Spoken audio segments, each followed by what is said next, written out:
Magandang araw po sa inyong lahat. Sa araw po na ito ay mapapakinggan po natin ang kwento ng may 12 taong gulang na magkapatid na kambal na sina Kalik at Asan. Ang kanilang simpleng pamumuhay ay biglang nagulo nang muling maungkat ang nakaraan tungkol sa kanilang mga pagkatao.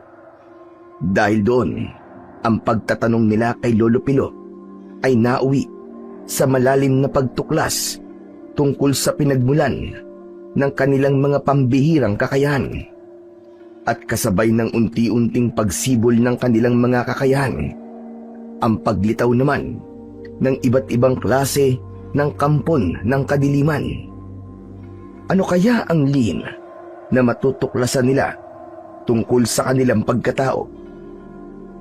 Magagawa kaya nilang labanan ang makapangyarihang mangkukulam na naghahangad ng kanilang kamatayan? Sama-sama po nating pakinggan ang buhay at pakikipagsapalaran ng kambal na Bertudes na may tangan ng mutya ng kalikasan.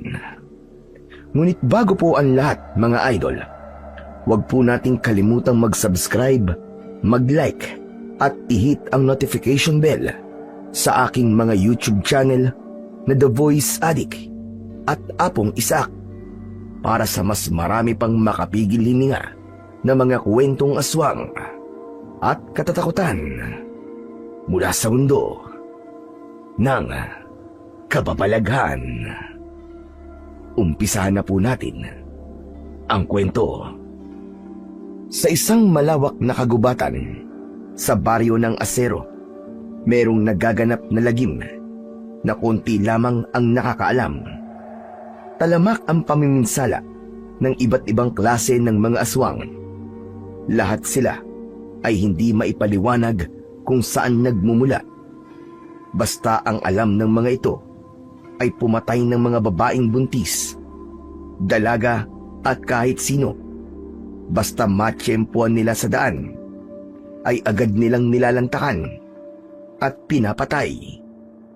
Kaya naman, ang mahusay at magaling na manunugis ng aswang na si Mang Roman ay pilit ipinagtatanggol ang lahat ng mga kababaihan, lalo na ang mga buntis, kagaya ng asawa niyang si Desa. Kabuwanan na nito ngayong buwan sa anak nilang panganay na kambal, ngunit bigla silang sinalakay ng mga aswang na tiktik. At ngayong gabi, habang gumuguhit ang kidlat sa kalangitan at dumadagundong ang kulog sa paligid, bihag ng aswang na tiktik ang asawa niya na si Desa. Abot langit ang kaba niya dahil nag-aalala siya na baka mapahamak ito nang wala sa oras. Kaya naman, isang matapang na pagtutok ng pana ang ginawa niya para takutin ang aswang na may sakal sa leeg ng kanyang asawa. Bakas sa mukha nito ang labis na takot. "Hoy! Diablong buwang natiktik! Pakawalan mo ang asawa ko! Kung ayaw mong butasin ko ng palaso ang pagitan ng mga mata mo! Bitiwan mo siya!" Ngunit hindi natinag ang aswang na tiktik. Mula sa kinatatayuan ni Roman ay hinila niya ang pisi ng kanyang pana. Patatamaan niya ang nilalang sa leeg nito at saka isusunod niya ang braso. Tinitigan ni Roman ang asawa niya na si Desa upang balaan ito sa binabalak niyang gawin. Nang pumikit ang kanyang asawa ay marahas niyang binitiwan ang tali ng pana. Lumipad ang palaso at bumaon yun sa leeg ng tiktik. Nabitiwan ito ang leeg ni Desa at isinunod naman niyang patamaan ang braso ng aswang. 5 beses niyang pinakawalan ng palaso sa ere. Lahat ng mga yun ay tumama sa iba't ibang parte ng katawan ng aswang na tiktik. Bumagsak ito sa lupa habang naghihingalo hanggang sa tuluyang bawian ng buhay.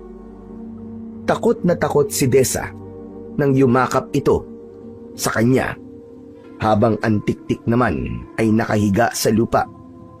Dilat ang mga mata at naliligo sa sarili nitong dugo. Akma na sanang paalis sila sa lugar na yon nang pigilan siya ni Desa. Sinabi nito na may babae raw na tumulong sa kanya at nasugatan ng dahil sa pagtatanggol kay Desa. Nang balikan nila ang itinuturo ni Desa, tumambad sa kanilang paningin ang walang malay na babae. Tadtad ito ng kalmot at malalalim ang sugat na tinamo nito sa katawan. Nakiusap si Desa na gamutin niya ang babae dahil muntik na raw itong magbuwis ng buhay para sa kanyang asawa. Sige, huwag ka mag-alala, mahal ko. Tutulungan natin siya. Hawakan mo lang tong palaso para madala natin siya sa bahay. Ako na magbubuhat. Agad na tumalima si Desa sa pagtanggap ng palaso na iniaabot ni Roman. Saka naman binalingan ni Roman ang babaeng nakahiga sa lupa. Binuhat niya ito at agad nang nilisan ang lugar na yon. Sa kabilang dako naman ng kakahuyan, kung saan ay madilim at balot ng katahimikan ang paligid, ang damdamin ni Purita ay nagliliyab sa galit. Isang babaeng nawalan ng asawa ang nakatayo at pigil ang hininga. Nanlilisik ang mga mata, nahabol ang tingin sa papalayong mag-asawa. Dala ang babaeng tinulungan ng mga ito, samantalang ang kanyang asawa ay iniwan ng wala ng buhay at naliligo sa sarili nitong dugo. Nanginginig ang mga kamay ni Purita habang hinihimas ang 4 na buwan niyang tiyan. Nasaksihan niya ang lahat ng mga nangyari, kung paanong pinatay ng isang manunugis ng aswang na si Roman ang lalaking pinakamamahal niya. Nilapitan ni Purita ang nakahandusay na katawan ng asawa niya na si Danilo. Lumuhod siya at unti-unting humaba ang kanyang mga kuko. Sa lugar kung saan pinatay si Danilo, doon na rin siya naghukay para ilibing ito. Balot ng puot, galit ang puso niya. Itinatak niya sa kanyang dibdib at isip ang pangalan ng lalaking pumatay sa kanyang asawa. Pagkalipas ng ilang minutong paghukay, gamit ang matutulis niyang mga kuko, ibinaon niya ang katawan ni Danilo doon. Bago niya tinakluban ng lupa ang bangkay ng kanyang asawa. Kinagat niya ang lahat ng parte ng katawan nito. Nagbago ang itsura ni Purita. Ang kanina na kulay pulang mga mata, ngayon ay kulay berdeng apoy na may mabangis na anyo ng isang nilalang. Kasabay ng pagtaklob niya ng lupa sa katawan nito, umalingaw-ngaw ang malakas niyang sigaw ng pag-angil na punong-puno ng pagbabanta at sumpa. Isinusumpa ko, pagpapayaran ng manunugis na yon ang kamatayan mo, Danilo. Isinusumpa ko, wala nang mabubuhay na sanggol sa banyong ito. At sa lahat ng lahi nila, uubusin ko silang lahat hanggang sa kahuli-huli ang sahin lahi ng kanilang dugo. Isinusumpa ko! Isinusumpa ko! Sabay ng nakakakilabot na pagsigaw ng nilalang sa gitna ng kakahuyan. Umalingaw-ngaw ang pagguwit ng kidlat sa kalangitan, pagdagundong ng kulog sa paligid at pagbagsak ng malakas na ulan. Ang kagubatan ng asero ang naging saksi sa pagbibitaw ng matinding galit ng isang pinakamabangis na mangkukulam na isang aswang. At dahil sa malakas na orasyong ginamit ni Purita, umagos ang dugo mula sa kanyang sinapupunan. Nanginginig ang kamay na hinawakan ng sariling dugo sa kanyang hita na may kasama ng tubig ulan. Tuluyang nahulog ang kanyang anak mula sa kanyang sinapupunan.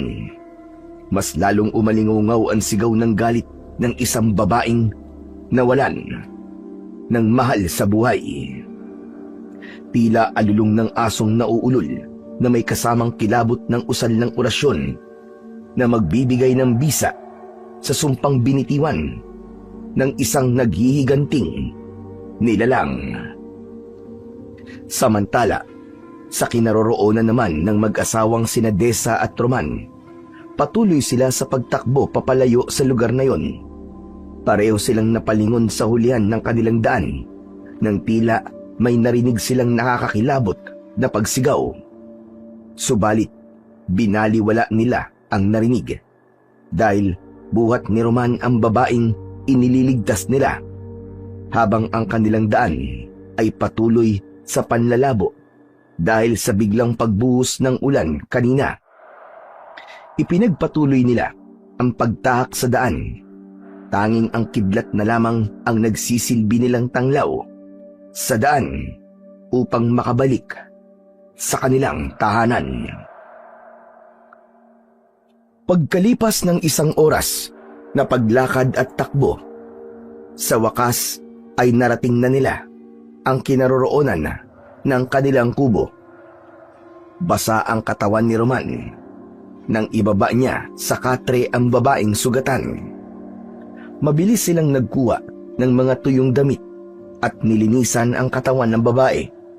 Ginamot ni Roman ang mga sugat nito at pagkatapos ay nagpahinga kasama si Desa. Binantayan nila ang babae at ninintay na magkamalay ito hanggang sa dalawin sila ng antok dahil sa labis na pagod. Sabay silang mag-asawa na nakatulog. Kinabukasan, nagising ang natutulog na diwa ni Roman nang maramdaman niya ang pagyugyug sa kanyang balikat. Dahan-dahan siyang nagmulat ng mga mata at mukha ni Desa ang nasilayan niya. Sinabi nito na nagkamalay na raw ang babaeng tinulungan nila kagabi. Agad siyang bumangon at nalaman niyang nagkamalay na nga ito. Sa pagitan ni Roman sa gawi ng nakaupong babae, bakas sa mukha nito ang sigla at panunumbalik ng lakas ng katawan. Para bang walang nangyari nang tumingin ito sa kanila. Maraming salamat sa inyong dalawang mag-asawa. Kundi dahil sa inyo, baka kung ano na nangyari sa akin. Kami yung dapat magpasalamat sa iyo, miss. Dahil iniligtas mo mag-iina ko. Tumayo ang babae at tumingin sa kanilang mag-asawa. Napansin ni Roman na tila nawala ang mga marka ng sugat nito sa katawan.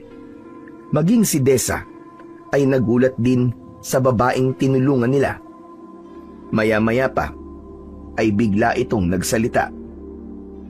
Siya nga pala, kailangan ko na rin umalis. Hindi ako maaaring manatili ng matagal sa lugar na to. Muli ay nagpapasalamat ako sa kabutihan niyong mag-asawa. Nangangako ako na hindi pa to ang huli nating pagkikita. Ngunit nais ko lang na malaman mo, Roman, ipagpatuloy mo ang pagtulong sa iyong kapwa. Bilang ganti, ay pagkakalooban kita ng isang regalo. Ngunit, ibibigay ko lamang sa iyo yun sa oras na kailanganin mo ko. Ano? Aalis na ako hanggang sa susunod nating pagkikita. Hindi na hinintay pa ng babae na magsalita si Roman dahil mula sa kanilang harapan ay naglaho na ito na parang bula. Nagkatinginan silang mag-asawa at hindi makapaniwala sa mga nasaksihan. Hindi rin alam ni Roman kung paano siya nakilala ng babae. Mabilis na nilapitan ni Roman ang kinatatayuan kanina ng babae. Saka nag-aalalang napasulyap sa kanyang asawa na napataklob ng palad nito sa bibig. Habang bakas sa muka ang labis na pagkabigla at takot. Diyos ko, Desa. Nakita mo rin yun, di ba? Totoo siyang naglaho At kilala niya ako. Magkakasunod na tango ang itinugon ni Desa sa tanong na yon ng kanyang asawang si Roman. Saka lamang naunawaan ni Roman na ang babaeng tinulungan nila ay isang diwata. Nagtataka rin siya kung paanong napunta ang babae sa kakahuyan at nalagay ang buhay nito sa panganib. Punong-puno ng panghihinayang na napaupo si Roman sa gilid ng katre dahil hindi man lang niya nakilala ang diwata. Dahil sa mga nangyaring kababalagan sa mag-asawa, ay pinilit nilang kalimutan ang mga nasaksiyan. Pagsapit ng 3:00 ng hapon, ay muling naging abala ang mag-asawa sa paglalagay ng proteksyon sa gilid ng kanilang bakuran. Inayos nila lahat ang mga nasirang bakod, dingding at bubong na nasira dahil sa nakaraan na pagsalakay ng mga aswang. Habang abala silang dalawa, isang babae ang bigla na lamang natumba sa tapat ng kanilang bakuran. Nakita ni Roman na tila bumubula ang bibig nito. Parang nanggaling ito sa mahabang paglalakad, kagaya ng ibinilin sa kanya ng babaeng tinulungan kanina. Pananatilihin niya ang pagiging mabuting tao at pagtulong sa kapwa. Kaya naman, hindi nagdalawang isip si Roman. Nilapitan niya ang babae at inalalayang tumayo. Ipinasok niya ito sa loob ng kanilang bahay, kung saan ay naroon naman si Desa. Desa, mahal ko. Pasuyo naman. Ikuha mo ng maiinom na tubig tong babae. Kawawa eh. Agad naman na tumalima si Desa sa utos ng kanyang asawa, habang si Roman naman ay abala sa pagpaypay sa muka ng babae. Labis ang panghihina at pamumutla ng labi. Maya-maya pa ay bumalik na si Desa. May dala itong isang basong tubig. Inalalayan ni Roman na umupo ang babae at pinainom nila ito ng tubig. Maraming salamat sa kabutihan ng loob niyong mag-asawa. Walang anuman. Teka, saan ba ang punta mo? Para kasing naglakad ka lang at malayo pang pinanggalingan mo. Halata sa mukha mo ang pagod eh. Dito talaga ang punta ko. Nabanggit kasi sa akin ng babaeng may tindahan dyan sa unahan ng daan na kailangan niyo raw ng albularya na magpapaanak sa asawa mo. Ang ibig mo ba sabihin isa kang kumadrona? Tama ka. Ilang buwan na ba ang tiyan ng asawa mo? Kabuwanan niya na ngayon. Kaya tama-tama lang ang dating mo. Pwede ko bang hawakan ang tiyan ng asawa mo para malaman ko talaga kung kailan ang kabuwanan niya? Pwede naman. Teka, ano bang pangalan ng itatawag ko sa'yo? Para naman makilala kita. Ako si Purita. Kilala ko sa baryong ito bilang nagpapaanak. Teka, pwede ko na bang hawakan ng tiyan ng asawa mo? Tumango si Roman bilang tugon sa tanong nito. Tumayo si Purita at lumapit sa nakatayong si Desa. Nakita ni Roman na dahan-dahan ang paglapit nito, at kahit hindi pa man nahahawakan ni Purita ang tiyan ng kanyang asawa, ay pumikit ito na para bang nagdadasal. Normal naman ang ganun sa mga albularya, kaya hindi na siya dapat mag-alala pa. Maya-maya pa ay nakita niyang lumapad ang palad nito sa tiyan ni Desa, at gano'n na lamang ang gulat nila nang biglang lumakas ang hangin. Halos liparin ang kurtina sa loob ng kanilang sala, kasunod ng paninigas ng binti ni Roman. Hindi siya makagalaw. Ganon din si Desa, na labis ang iniindang sakit mula sa pagkakalapat ng palad ni Purita. Teka, anong ginagawa mo? Bitiwan mo siya ng asawa ko! Hindi ikaw ang kumadrona! Lumingon si Purita sa kinaroroonan ng nagpupumiglas na si Roman. Ang kaninang maamong mukha nito ay naging isang nilalang na may berdeng mga mata. kasabay ng pagtaas ng buhok nito na nililipad pa ng malakas na hangin. Kasunod ng pagsambit nito ng nakakakilabot na orasyon habang hindi pa rin inaalis ang kamay sa tiyan ni Desa. Nagkamali kayo ng binagda. Pagsisisihan mo na pinatay mo ang asawa ko, Roman. Ngayon naman, matatanggap nyo ang mapait na parusa para sa anak nyo. Isinusumpa ko sa kapangyarihang itim na mahika. Ang kabal na isisilang ni Desa ay mamamatay. At kahit na kailan, ay hindi na kayo bibiyayaan pa ng mga anak. Hanggang sa kahuli-huli ang salin lahi. Lahat kayo dadanas ng sakit na walang kapantay. Tumigil ka! Kayo mga nanggulo sa baryong ito. Isa kayong mga halimo na hindi dapat mabuhay sa mundong to. Kampo kayo na kadiliman. Kaya nararapat lamang na kayo'y patayin. Hindi mo pa rin naiintindihan, Roman. Hawak ko na ang buhay ninyong mag-asawa. Kung tutusin, ay kaya-kaya ko na kayong patayin. Pero hindi. Gusto kong maranasan mo, Roman, kung paanong mawala ng anak. Lasapin mo ang ganti ko!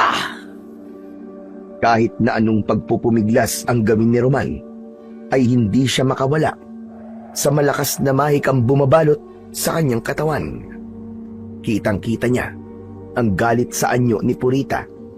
Para na siyang mababaliw sa takot, pero mas nag-aalala siya sa asawa niyang si Desa habang namimilipit ito sa sakit. Hindi rin ito makagalaw na para bang may mga lubid na nakatali sa katawan nito. Hayop ka! Pakawalan mo ang asawa ko! Huwag mong idamay ang mag-iina ko! Wala silang kasalanan! Bakit? May kasalanan ba sa'yo ang anak ko? Hindi mo ba alam na nawalan ako ng anak dahil pinatay mo ang asawa ko? Nakita ko kayo sa kakahuyan at kitang-kita ko kung paano mong pinatay si Danilo. Kaya ngayon, nasapin nyo ang sumpang ipapataw ko sa mga anak nyo. Masisilayan ninyo ang kanilang katawan na wala ng buhay. At kapag nangyari yon, malalaman mo rin kung gaano yung kasakit. Kasabay ng katagang yun, pinalis ni Purita ang kamay nito sa tiyan ni Desa, habang ang malakas na hangin ay patuloy lamang sa pag-ihip. Nakaalis si Purita nang wala man lang nagawa si Roman. Kaya naman, nang maglaho ang malakas na hangin, palatandaan na rin yun ng pag-alis ni Purita sa loob ng kanilang bahay. Bumagsak sa sahig si Desa, umiiyak dahil sa takot. Agad niya itong nilapitan at mahigpit na hinagkan. Diyos ko, mahal ko. Patawarin mo ko kung hindi ko siya napigilan. Parang ginamitan niya tayo ng itim na mahika. Tikom pa rin ang bibig ni Desa habang umiiyak. Yakap nito ang malaki nitong tiyan. Takot na takot at paulit-ulit nitong sinasambit ang sumpang yun ni Purita. Nanlaki ang mga mata ni Roman nang biglang sumagi sa isip niya ang kapangyarihan na yun ng babae. Naalala niya na dati nang may napatay ang kanyang ama na kagaya ng sa kapangyarihan ni Purita. Kaya naman, malinaw na sa kanya ngayon na ang nakaharap niyang nilalang ay angkan ng isang pinakamakapangyarihang mangkukulam. Kaya nitong bumuhay ng patay at gumawa ng aswang. Diyos ko, hindi ko akalain na dito kami magkikita ng anak ni Kanduring, ang matandang napatay noon ni tatay, dahil sa pagiging mangkukulam nito. At dahil sa mga sinabing ni Roman, ay mas lalong nag-alala ang asawa niyang si Desa. Paulit-ulit nitong sinasabi na ang kanilang mga anak ay mamamatay sa oras na magsilang na ito ng sanggol. Habang pinapakalma ni Roman ang asawa, ay bigla naman niyang naalala ang lalaking tiktik na napatay niya kagabi. Malakas ang kutob niya na yun ang asawa ni Purita na sinasabi nito. Dahil ng gabing yun, ay nakarinig siya ng malakas na pagsigaw. Pamilyar yun dahil narinig na rin niya yun sa bawat tiktik na napatay niya. Binalot ng pag-aalala ang puso ni Roman. Sa isip niya ay gagawin niya ang lahat para maprotektahan lamang ang kanyang asawa at ang kanilang mga anak. Huminahon ka, Desa. Huwag kang matakot. Diyos lamang ang magpapasya sa mga buhay na ibinigay niya sa magiging anak natin. Siya lang din ang babawi sa kanila. Walang sumpa o parusa na papatay sa kanila. Hindi siya magtatagumpay. Magtiwala ka lang. Saka lamang tumigil sa pag-iyak ang asawa niya na si Desa. Subalit ang puso ni Roman ay abot langit ang takot. Hindi niya yun ipinahalata sa kanyang asawa. Buong araw silang nagkulong sa loob ng kanilang bahay. Natatakot silang meron pang ibang nilalang na magpanggap para makalapit sa kanila. Si Roman, bilang isang manunugis ng mga aswang, ay hindi maiiwasan na parami ng parami ang kanyang nagiging kaaway. Ngunit sa lahat ng mga yun, iba ang nilalang na si Purita, dahil ang kapangyarihan nito ay nagtataglay ng mabigat na mahika na ngayon lamang niya naranasan. Pagsapit ng gabi ay biglang napabalikwas ng bangon si Desa. Namimilipit ito sa sakit habang hawak ang tiyan. Sa kanilang banig ay nakita ni Roman na nilalabasan na ito ng tubig at sariwan dugo. Indikasyon yun na malapit ng manganak ang kanyang asawa. Desa, sandali. Anong gagawin ko? Teka, halika. Dadaling kita sa albularyong nasa dulo ng baryo. Pasensya ka na, mahal ko ha. Nakalimutan ko magtawag kanina ng manggagamot. Akma na sanang tatayo si Roman para buhatin ang asawa, subalit pinigilan siya ni Desa. Siya na lamang daw ang magpapaanak sa sarili dahil nararamdaman na ni Desa na malapit na siyang manganak. Kaya naman, tarantang inihanda ni Roman ang kanyang mga kakailanganin. Mabuti na lamang at ang kanyang ina noon ay isang komadrona sa kanilang baryo nung nabubuhay pa ito. Kaya kahit papano ay nakikita niya kung paano nito ginagawa ang paraan ng paglilinis sa sanggol. Ngunit iba kapag aktwal na. Kahit alam niya ang mga dapat gawin, ay tila walang pumapasok sa isip niya. Ilang sandali pa habang naghahanda ng gagamitin, panay na ang ire ni Desa. Nahihirapan ito at bakas ang takot sa muka. Desa, lakasan mo ang loob mo ha. Huwag mong isipin na sinabi ni Purita. May awa ang Diyos. Makakaligtas sa mga anak natin. Tumingin kay Roman ang pawisan na si Desa sa kaubod lakas na umire na parabang nagbubuhat ito ng malaking bato. Ilang beses pa itong umire hanggang sa marinig na nila ang unang iyak ng sanggol. Maya-maya pa ay sumunod naman ang isa pang sanggol. Umalingaw-ngaw ang iyak ng mga bagong silang na sanggol sa katahimikan ng gabi. Diyos ko, marami pong salamat. Buhay ang mga anak namin. Hindi matatawaran ang tuwa ni Roman nang makitang malusog at buhay ang kambal. Pinagtabi niya ito at ilalapit sa nakangiting si Desa. Ngunit biglang tumigil ang iyak ng dalawang sanggol. Nanigas ang mga kamay na parabang matagal na itong mga patay. Takot na nagkatinginan ang mag-asawa habang si Roman ay para nang binabayo ng maso ang dibdib dahil sa labis na pagkabigla. Hindi siya makagalaw at hindi nila inaalis ang paningin sa katawan ng mga anak nila. Saka lamang nakita ni Roman na hindi na rin humihinga ang kambal. Iba na rin ang kulay ng mga labi. Tila naging ubi na. Hindi mga anak. Gumising kayo. Hindi maaari ito. Lumaban kayo, mga anak! Mga anak! Maging si Desa na nakahiga sa tabi ng kambal ay napabalikwas na rin ng bangon. Napahagulgul ito ng iyak habang sinasabi nito na nangyari na raw ang sumpa sa kanila ni Purita. Kaya naman, sinubukan ni Roman na iligtas niya ang kanyang mga anak. Ngunit nabigo siya.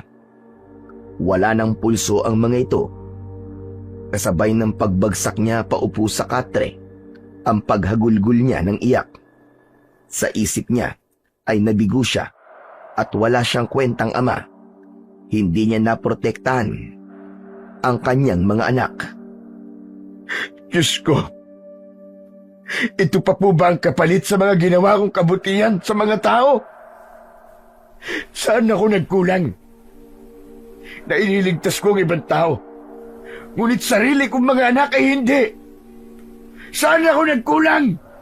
Saan? At dahil sa pagdadalamhati na yun ni Roman, umihip ang malakas na hangin at bumuhos ang malakas na ulan.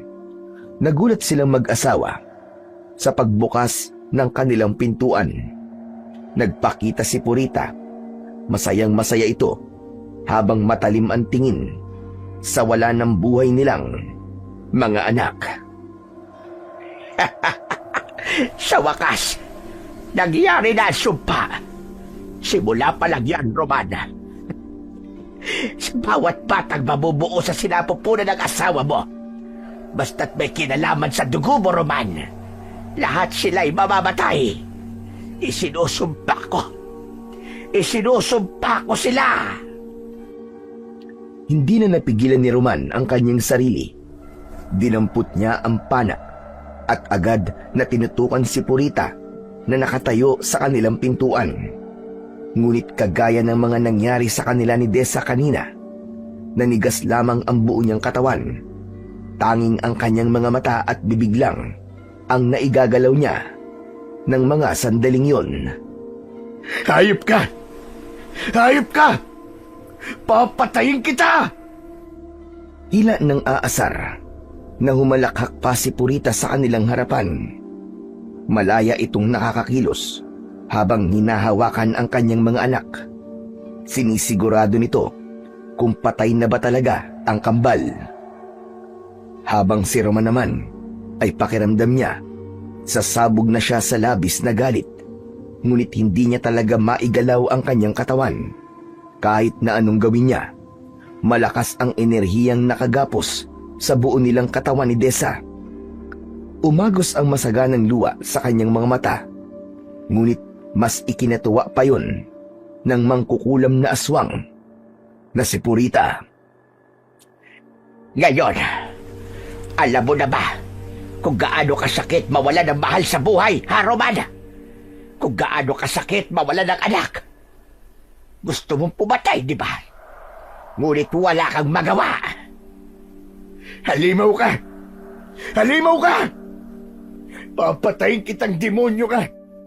Hindi ako titigil hanggat hindi kita napapatay! Sige nga. Patayin mo nga ako ngayon kung kaya mo. Tila kahoy ang pakiramdam sa sarili ni Roman. Lahat ay matigas, parang may batong nakadagan sa kanyang katawan. At ang kanyang mga kamay ay tila walang lakas para hilahin ng pana at itarget sa kalaban. Mas lalo siyang nababaliw sa pagpupumiglas nang maramdaman niya na pumipihit ang kanyang kamay sa gawi ni Desa. Walang nagtutulak sa kanya, ngunit hindi niya makontrol ang braso niya. Pilit yung itinututok sa nakahiga niyang asawa. Bumundol ang kaba sa kanyang dibdib. Takot na takot siya sa naiisip na gagawin ni Purita sa kanila. Anong ginagawa mo? Anong ginagawa mo? Wag! Wag ang asawa ko! Ako na lang ang patayin mo! Ako na lang! Bakit naman kita papatayin? Hindi pa ako nakakaganti sa iyong animal ka. Anak at asawa ko ang nawala dahil sa pagigialam mo. Kaya naman, Bilang gante, kukunin ko rin sa iyo ang asawa mo. Nang sa ganon, ay pareho tayong nagdudusa. Nang maintindihan ni Roman kung ano ang ibig sabihin ni Purita, nagpumiglas siya. Sa isip niya ay humihingi siya ng tulong para hindi magtagumpay ang masamang nilalang. Kaya lang, talagang kakaiba ang lakas ng babaeng kaharap. Nagulat si Roman nang kusang hinila ng kanan niyang kamay ang pana at sa isang iglap, kumawala ang palaso sa ere. Tumama yun sa leeg ni Desa. Nanlaki ang kanyang mga mata. Nanginginig ang kanyang kamay. At sa kabila ng takot na kanyang nararamdaman, umalingaw-ngaw ang malakas na paghalakhak ni Purita. Kasunod nun ay umalis ito sa kanyang harapan at iniwan siyang nakatulala. Hindi siya makahinga nang makitang bumulwak ang dugo sa leeg ng asawa. Pasigok-sigok, napilit hinahabol ang sariling hininga. Nang mawala ang malakas na enerhiyang bumabalot sa kanyang katawan, nilapitan niya kagad ang naghihingalo niyang asawa. Desa! Desa, mahal ko, hindi ko sinasadya. Patawarin mo ko. Patawarin mo ko, mahal ko. Hinawakan ni Roman ang nanlalamig na mga kamay ni Desa. Takot na takot siya na hindi maipaliwanag ang kanyang nararamdaman. Walang kasing sakit na makitang mamatay ang kanyang asawa. Parang dinudurog ang puso niya dahil ang mismo niyang palaso ang ginamit para patayin ito.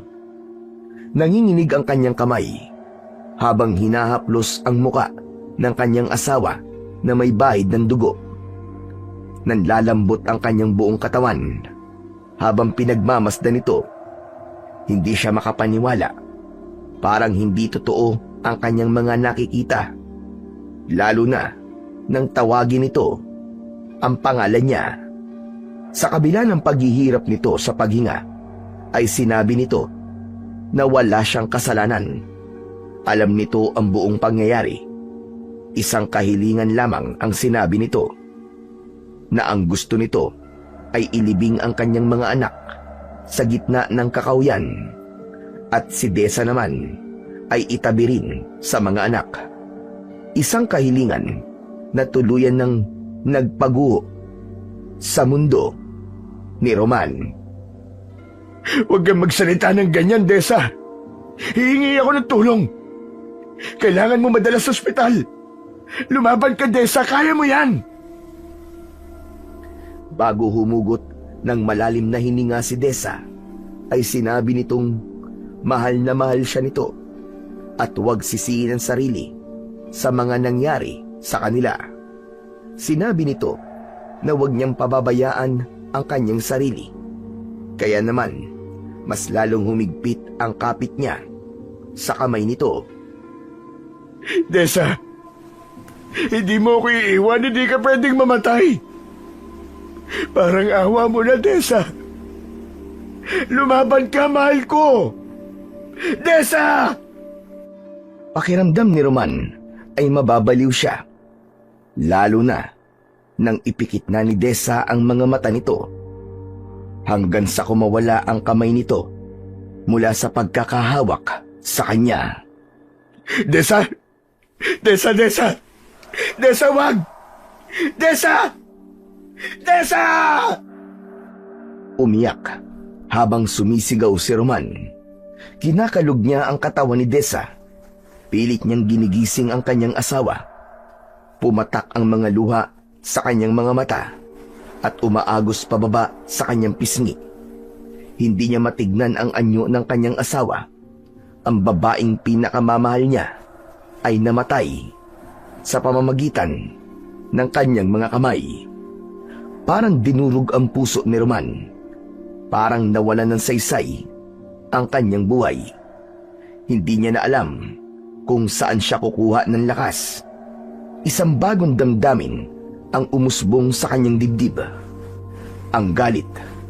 Ipinangako niya sa kanyang sarili Nahahanapin niya si Purita at papatayin. Sinisiguro niya na magbabayad si Purita. Hindi niya ito tatantanan. Sa isip niya ay gagawin niya ang lahat para maipaghiganti ang mga nangyari sa kanya. Pagkalipas ng ilang sandaling pagdadalamhati ni Roman, ay inayos niya ang katawan ng kanyang pamilya. Nakasandal siya sa dingding, nakaupo, habang hindi inaalis ang paningin sa kanyang asawa at mga anak. Madalas din ang pag-agos ng luha sa kanyang pisngi. Umiiyak, ngunit walang tunog. Nakakuyom ang mga kamay at punong-puno ng galit ang mga mata. Ginawa niya ang kahilingan ni Desa. Dinala niya ang mga ito sa gitna ng kakahuyan. Dahil malakas ang ulan, ay malambot ang lupa. Mabilis niyang nahukay yun at naunang inilagay si Desa sa hukay na ginawa niya. Hinalikan niya ang noo ng kanyang asawa bilang pamamaalam dito habang humahagulgol ng iyak. Kasunod naman ang kanyang kambal. Patawarin niyo ako, mga anak. Patawad. Wala akong kwentang ama. Hindi ko kayo nailigtas. Patawarin niyo ako. Akma na sanang tatabunan ni Roman ang katawan ng kanyang mga anak at asawa nang biglang lumitaw sa kanyang harapan ang nakakasilaw na liwanag. Tumila ang ulan at gumapang ang katahimikan sa gitna ng kakahuyan. Isang tinig ang kanyang narinig, kasabay ng paglitaw ng hugis ng isang babae. Lumapat ang mga paa ng babae sa lupa, sa tapat ng kanyang pamilya na nakalagay sa hukay. Nagulat si Roman nang magpakita ang babaeng tinulungan nilang mag-asawa. Huwag, Roman! Sandali! Huwag mong ililibing ang mga anak mo! Sino ka? Bakit mo ko pinipigilan? Patay na ang mga anak ko. Wala na sila. Ako si Luntian, ang diwata ng kalikasan. Naparito ako para tulungan ka, Roman. Huwag ka magdalamahanti sa pagkamatay ng iyong mga anak. May pag-asa ka pa. Nakalimutan mo na ba ang salitang binitiwan ko bago ako umalis? Isang regalo o isang kahilingan ang ipagkakaloob ko sa iyo. At ito na ang tamang oras para gamitin ang kahilingan na yon. Yun ang kapalit sa pagtulong mo sa akin. Dahil hindi mamamatay ang kambal natatapos sa buhay ni Purita. Ano? Alam mo rin ang tungkol kay Purita? Oo, Roman. Sapagkat matagal ko nang nilalabanan si Purita. At ngayon, isinilang na mga batang tatapos sa paghahasik niya ng lagim. Nagulat si Roman nang biglang lumuhod si Luntian. Kitang-kita ni Roman ang pag-ihip nito ng hangin sa bibig ng kambal, kasabay ng pagkalat ng liwanag sa mga katawan ng magkapatid. Nakita niya na biglang huminga ang kanyang mga anak. Nanlalaki ang kanyang mga mata nang makita ang muling pagkagising ng kambal. Kasabay nun ay umiyak sandali ang mga ito hanggang sa tumahimik at mahimbing na nakatulog. Muling nagsalita si Luntian. Itago mo ang mga anak mo, Roman. Sa takdang panahon ay muli silang tatayo para lumaban kay Purita. Gawin mo ang lahat para hindi malaman ni Purita na buhay pa ang kambal. Kasabay ng kanilang muling pagkabuhay, pagkakalooban ko sila ng kakaibang kakayahan at mutya ng kalikasan bilang proteksyon laban sa mga nilalang na mananakit sa kanila. Ang kambal ay magiging mga bertudes na may tangan ng mutya ng kalikasan. Hindi makapagsalita si Roman sa kababalaghan na nangyayari sa kanyang harapan. Kasabay ng pagkakasambit ni Luntian sa mutya ng kalikasan, isang marka ang lumitaw sa balat ng kambal. Ang sanggol na unang lumabas ay nagkaroon ng marka sa leeg. Hugis bituin yun. Samantalang ang pangalawang sanggol ay lumabas ang hugis at sulok na marka nito sa kanan na kamao ng bata. Yan ang palatandaan ng pagiging bertudes nila.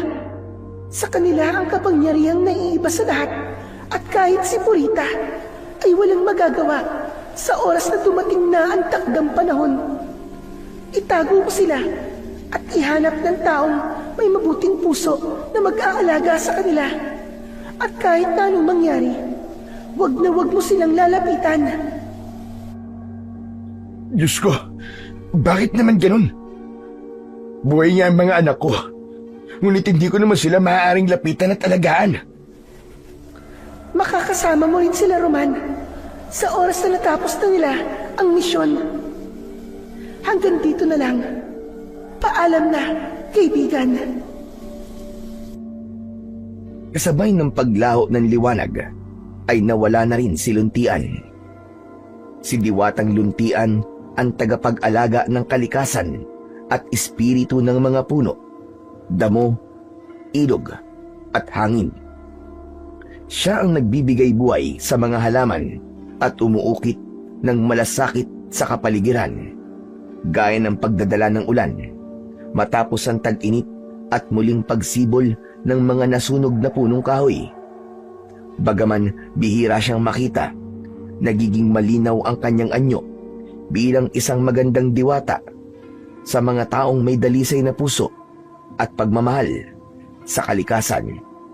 Paalala siya na ang kalikasan ay may kaluluwa at bawat mabuting gawa para dito ay muling nagbubunga ng pag-asa at kasaganahan. Kagaya ng ginawa ni Roman, tinulungan niya ito at bilang kapalit, muling nabuhay ang kanyang mga anak. Pagkatapos na mailibing ni Roman ang kanyang asawang si Desa, ay nilinisan niya muna ang kanyang mga anak. Hinubad niya ang kanyang damit, saka ibinalot sa katawan ng mga ito. Sa lugar na yun mismo, iniwan niya ang kanyang mga anak, habang nasa kakahuyan siya at nagtatago. Sinigurado ni Roman na ang makakakuha sa kanyang mga anak ay merong mabuting kalooban. Kaya naman, matyaga siyang naghintay hanggang sumapit ang kinabukasan. Isang kaluskos ang kanyang narinig. Napabalikwas siya at napasilip sa likod ng puno. Nakita niya ang isang matandang lalaki. May bitbit itong pala habang papalapit sa kinaroroonan ng kambal. Naluluwa na parang dinudurog ang puso ni Roman. Dahil sa pagkakataong yun, ay kailangan niya ng layuan ang kanyang mga anak. Pero bago pa siya umalis, ay narinig niya ang nag-aalalang boses ng matanda. Naku po, Diyos ko! Sanggol nga! Kayo nga ang naririnig kong umiiyak. Diyos ko, mahabagin langit! Sino kaya ang nag-iwan sa inyo rito? Nagpalinga-linga ang matanda sa paligid. Kaya naman, mabilis na nagtago sa likod ng puno si Roman. Maya-maya pa, ay muli siyang sumilip sa kinaroroonan ng matanda. Sa pagkakataong yun, ay buhat na ng matandang lalaki ang kambal na agad namang tumigil sa pag-iyak.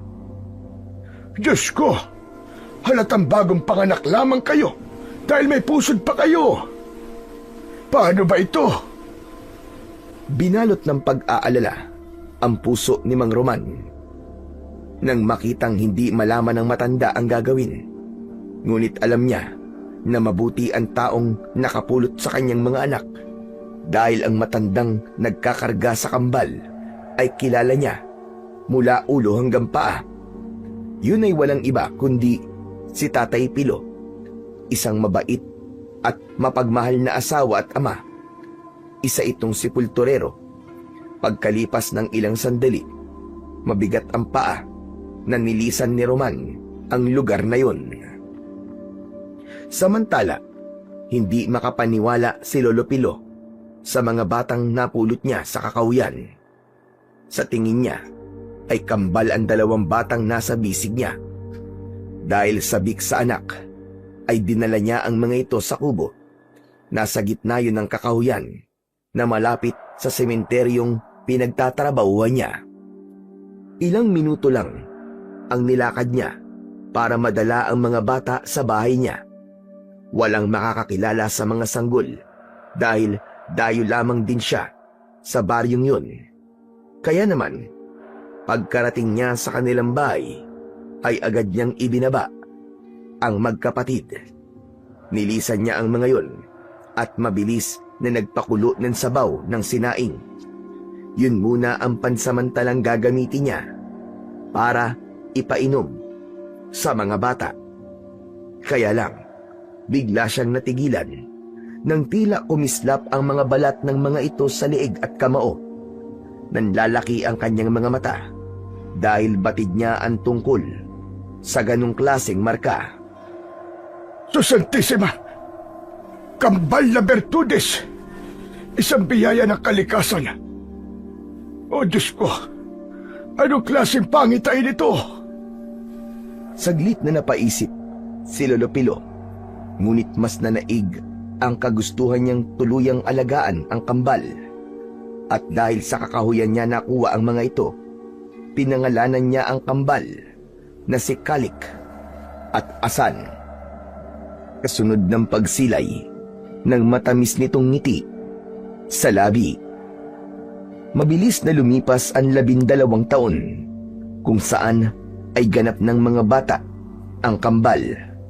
Si Kalik na mahusay sa paggamit ng pana at si Asan na mahusay naman sa paggamit ng latigo. Pareho silang nag-iensayo sa malawak na damuhan sa gitna ng kakahuyan. Kahit madalas na silang pinagagalitan ng kanilang lolo na si Lolo Pilo, ay tuluyan pa rin ang kambal sa paghawak ng kanilang mga sandata. Itinatago nila ang pagsasanay sa kaalaman ni Lolo Pilo at uuwi sila na parabang walang nangyari. 5 taong gulang pa lang sila noon nang makahiligan na nila ang paggamit ng sandata. Tila may malakas na puwersang nagtutulak sa kanila para gamitin yon. Natatandaan pa nilang 2 ng aksidenteng mahanap nila ang sandata sa bahaging yun ng kakahuyan. Kaya naman, habang naglalakad ay hindi maiwasan ni Asan kung bakit tila kakaiba ang kanilang husay sa paggamit ng mga sandata. Kalik, hindi ka ba nagtataka? Nagtatakang ano? Para saan na naman ba yung tanong mo na yan, Asan? Hindi ka ba nagtataka na mahusay tayong gumamit ng sandata kahit wala lamang nagtuturo sa atin? Hindi naman natin maitanong kay Lolo Pilo dahil hindi niya alam ang tungkol sa bagay na yon. Hindi ko rin alam kung bakit alam nating gumamit ng sandata, Asan. Basta ang alam ko, masaya ako kapag humahawak ako ng pana. Ako rin, Kalik. Masaya rin ako kapag nakakahawak ng latigo. Hindi ko lang talaga maiwasan ang hindi magtaka kung bakit nagtataglay tayo ng ganitong kakayahan. Kaya nga, dapat na ipagpasalamat na lang natin na meron tayong ganitong kakayahan, hindi ba? Alam mo, Kalik, napapadalas na ang mga panaginip ko. Nakikipaglaban daw tayo sa mga aswang. Tapos, nakita ko ang isang lalaki. Wala siyang muka, ngunit may hawak na pana. Nakita ko mga halimaw na umaatake sa atin. Hindi ba't bihirang magkamali ang mga panaginip ko? Parang isang pangitain o babala. Sus, ayang ka na naman sa mga panaginip mo, Asan eh. Hindi yan totoo. Maligo ka kasi at baka init lang yan ang katawan. Kalik naman eh. Araw-araw ako naliligo, no? Nakakainis ka naman. Seryoso ako eh. Sinasamahan mo na naman ng biro. Hindi ako nagbibiro. Totoo ang sinasabi ko sa iyo, Asan. Kahit itanong mo pa kay Lolo Pilo. Napasimangot si Asan sa birong yun ni Kalik. Kahit kailan ay hindi naging seryoso ang kanyang kapatid sa sinasabi niya tungkol sa kanyang mga panaginip. Ipinagpatuloy nila ang paglalakad pauwi sa kanilang bahay at magmula nang mainis siya kay Kalik ay hindi na siya nagkwento pa habang tinatahak nila ang daan at nakamasid sa paligid. Muling nasulyapan ni Asan ang bahagi ng isang puno na madalas nilang dinadaanan. Kakaiba ang lungkot na kanyang nararamdaman. Tila ba may kung anong enerhiya ang nagbibigay sakit sa kanyang kalooban. Kaya naman, nagulat na lamang siya sa malakas na pagsigaw ni Kalik sa kanya. Hoy Asan! Ang tagal mo naman maglakad! Ano bang tinitignan mo dyan, ha? Kalik! Dali, halika rito! Lumapit si Kalik sa kanyang kapatid at tinignan din kung ano ang pinagmamasdan nito. Ano ba yun, ha? Hindi mo ba nararamdaman ang bigat ng lugar na to? Para kasing nakita ko na to sa mga panaginip ko eh. Pambihira ka naman, oo. Akala ko pa naman kung ano na. Dala ng pagkasura ni Kalik ay iniwan niya ang kapatid sa tapat ng malaking puno. Nag-aalala siya na baka mapagalitan na naman sila ni Lolo Pilo sa oras na dumating ito na wala pang luto na sinaing. At kapag nangyari yun, baka malaman na nito ang matagal na nilang inililihim sa matanda. Pagkalipas ng 2 segundo, naramdaman ni Kalik na humahabol na rin sa kanya ang kanyang kambal na si Asan.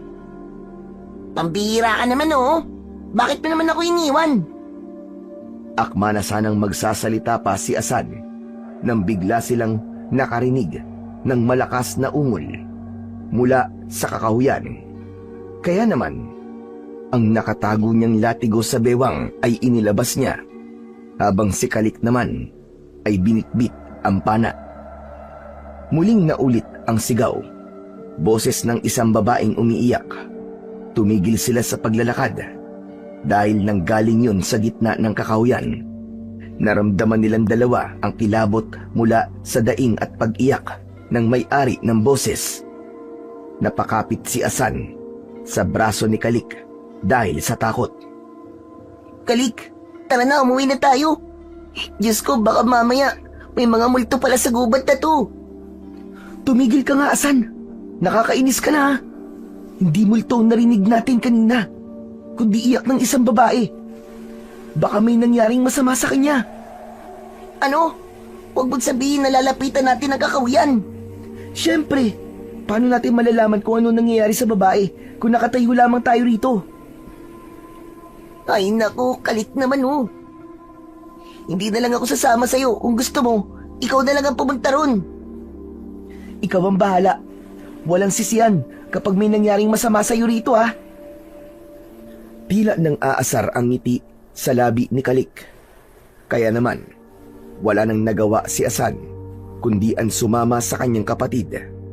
Malalaki ang hakbang na nilapitan nila ang pinagmumulan ng boses. At habang palapit sila ng palapit, ay palakas rin ng palakas ang hagulgol na kanilang naririnig. Habang naglalakad, malakas din ang kaba sa kanilang dibdib. Maigpit ang kapit nila sa kanilang mga sandata. Pagkalipas ng ilang sandali, ay narating nila ang kinaroroonan ng naririnig nilang iyak. Tumambad sa kanilang paningin ang nakadapa na babae sa lupa. Pagkatapos ay lumuhod habang yakap sa dibdib ang mga damo. Biglang lumamig ang simoy ng hangin. Napansin nila na nanginginig ang kamay ng babae habang nakapikit at umiiyak. Walang patid na dumadaloy sa pisngi nito ang luha habang walang salitang maririnig. Kalik, huwag natin siya lapitan.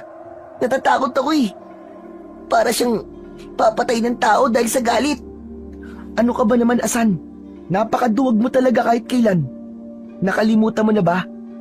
Na kaya naman nating ipagtanggol ang sarili natin. Kaya anong ikinakatakot mo? Tsaka, para saan pa tong mga sandata na to kung hindi rin naman natin to gagamitin? Wala nang nagawa si Asan, kundi ang pagmasdang mabuti ang babaeng umiiyak. Malalim ang boses nito at basag, tulad ng tunog ng sanga na nabali sa katahimikan ng kagubatan. Bawat tikbi ay parang pagbibitaw ng bigat na matagal na nitong kinikimkim sa dibdib. Sa paraan ng pagkakayakap nito sa lupa, malinaw na may pinangangalagaan itong alaala. Tila may nakalibing doon. Nang maisip yun ni Asan, bumigat ang kanyang pakiramdam. Sa kanilang dalawa ni Kalik ay siya ang may kakayahan na kilalanin ang isang tao batay sa hampas ng hangin.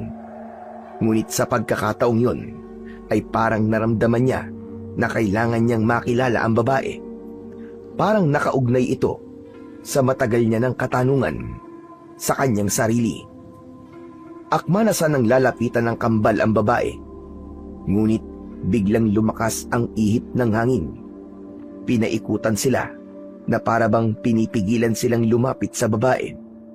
Walang kaalam-alam ang dalawa na ang babaeng nasa harap nila ay si Purita, isang mapanganib na mangkukulam na merong itim na kapangyarihan, at sa pagkakataong yun ay naramdaman ito ang presensya ng magkapatid.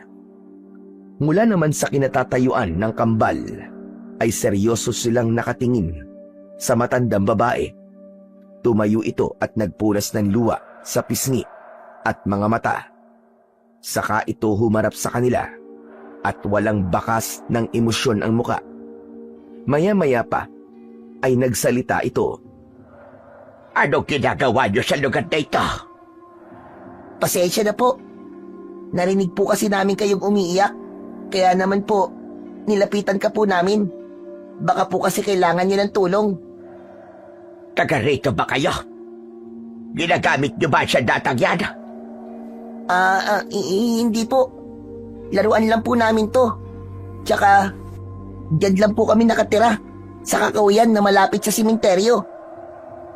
Wag na kayo pupunta sa lugar na to. Delikado, baka mapahamak pa kayo. Sige na, umuwi na kayo. At kalimutan niyo ang mga nakita at narinig niyo. Sige po. Aalis na po kami.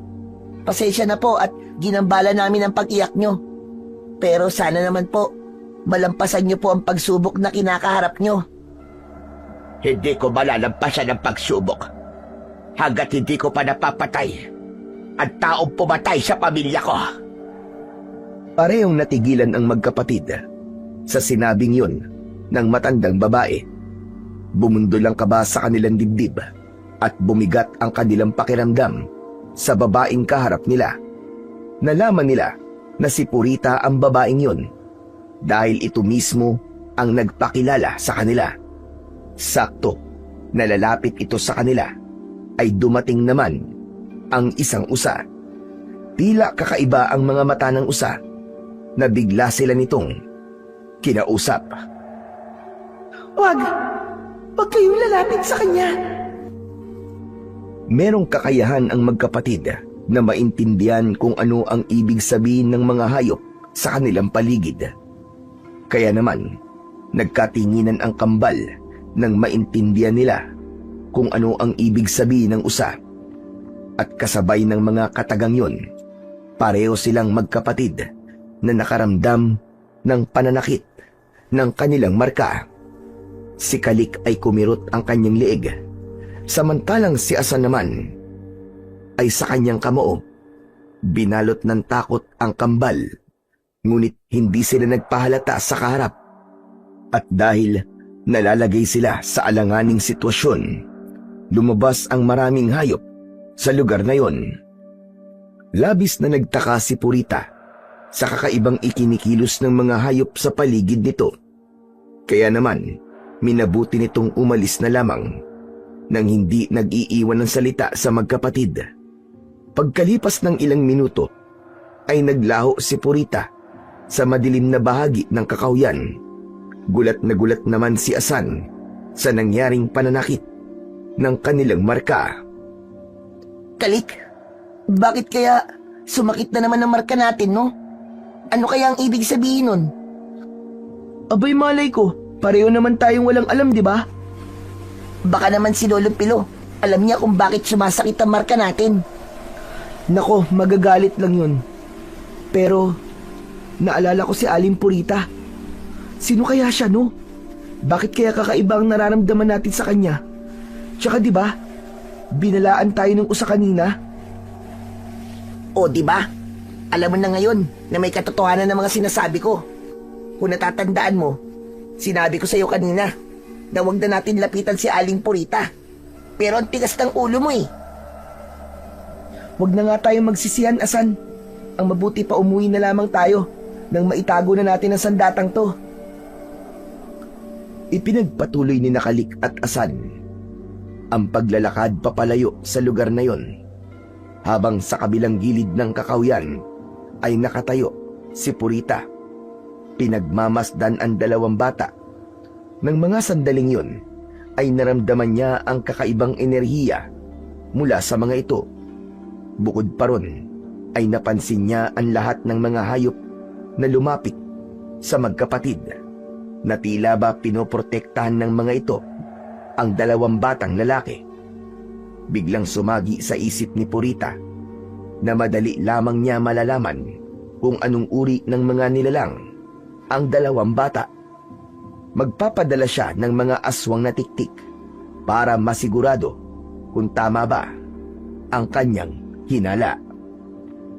Samantala, dala naman ng takot ni Nakalik at Asan, ay malalaki ang hakbang ng kanilang mga paa na tinahak ang daan palabas ng kagubatan.